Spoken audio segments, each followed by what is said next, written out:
Good morning everyone! So ayun, welcome to our jungle. Charot.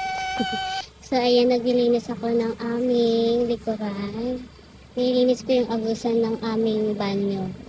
Dahil madami ng damo, natabunan na ng lupa. Dahil sobrang tagal namin hindi nagstay dito sa bahay.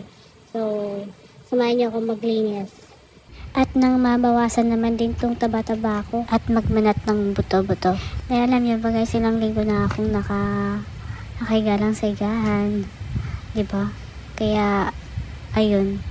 Wala na akong exercise. Lagi na lang nakahiga, cellphone, nagre-reels, mga ganun. Ay, ito yung buhay natin after ng isang pagiging empleyado.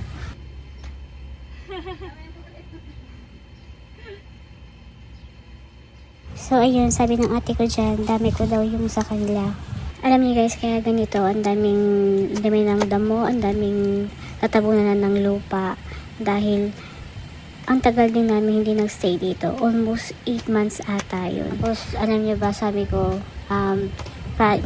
project ko to na dapat maayos ko na, malinis ko na. So, after ilang weeks, ngayon ko lang siyang nagawa. Ang dami ko pa kasing katamaran sa katawan kasi alam niyo yun, after ng work ko bilang empleyado, so parang tinatamad pa akong kumilos sa mga gawaing bahay. At ayun talaga, ngayon lang talaga ako sinipag kumilos. Naku, buti na lang talaga sinapian ako ng kasipagan guys. Hala, ayan na siya. At syempre hindi complete ang content mo kapag hindi mo to gagawin.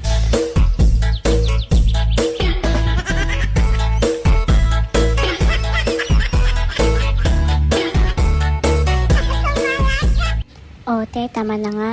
Baka tayo hindi matapos at abutin pa tayo ng tanghalian dito. O, ayan girl. Sige, galingan mo pa. Sipagan mo. At nang mabawas-bawasan naman yung taba sa katawan mo. O, siya. Dyan muna kayo. Tapusin ko lang to. Panurin mo hanggang matapos ha. Dyan ka lang.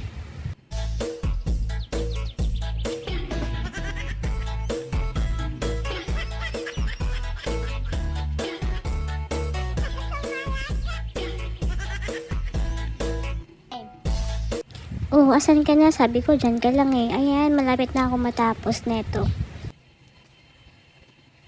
So, ayan na yung nagawa ko, guys. Ayan lang, pero hiningal na ako ng sobra-sobra.